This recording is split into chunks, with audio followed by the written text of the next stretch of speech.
আসসালামু আলাইকুম। আজকে লইট্টা মাছ ফ্রাই করব। এখানে মরিচ, হলুদ এবং গোলমরিচের গুঁড়ো নিয়েছি, কর্নফ্লাওয়ার নিয়েছি, কেএফসি স্টাইলে ফ্রাই করব। সব এখন একত্রে মাখিয়ে রাখবো আধা ঘন্টা। ফিরে এলাম আধা ঘন্টা পর। এখানে একটু লেবু দিয়ে দেব, এক পিস, মাছের আঁশটা গন্ধটা সরার জন্য এক পিস লেবু চিপিয়ে দেব। এখানে একটা কড়াই বসিয়েছি, কড়াইতে একটু তেল দিয়ে দেব পর্যাপ্ত পরিমাণে। একটু লবণ দিয়ে দিলাম, তাহলে উল্টাইতে সুবিধা হবে।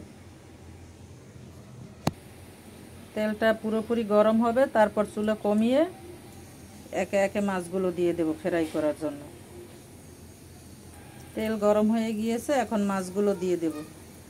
বিসমিল্লাহ।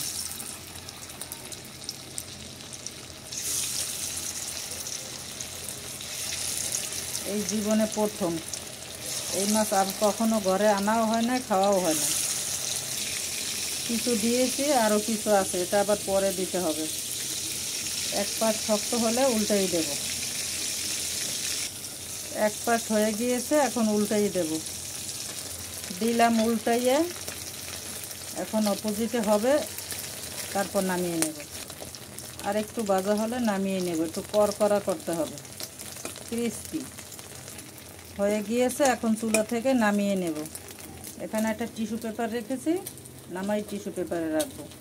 নামিয়ে নিয়েছি। এখন এই তেলের ভিতরেই বাকি যেগুলো আছে এগুলো ফ্রাই করব। বিসমিল্লাহ। দ্বিতীয়বারের মতো আবার দিয়ে দিলাম সবগুলো। এটা উল্টাই দিলাম। দ্বিতীয়বারের মতো এটাও প্রায় হয়ে গেছে, নামিয়ে নেব। আমাদের ঘরে আবার কোনো কিছু ভাজাভাজি করলে সাথে আবার একটু ফ্রেঞ্চ ফ্রাই লাগে, যে কোনো কিছু ভাজার সাথে। এই জন্য এই মশলায় আলু কেটে নিয়েছি, ওই মশলায় দিয়েছি মেখে, এবং একটু উপরে কর্নফ্লাওয়ার দিয়েছি। মাছগুলো এখন নামিয়ে নেব। সবগুলো মাছ ফ্রাই করা হয়ে গিয়েছে, একবারে ক্রিস্পি হয়েছে। এই যে দেখছেন কি শব্দ হয়, খুবই সুন্দর ক্রিস্পি হয়েছে মাশাআল্লাহ। এখানে আবার ফ্রেঞ্চ ফ্রাই বসিয়ে দিয়েছি এই তেলের ভিতরেই।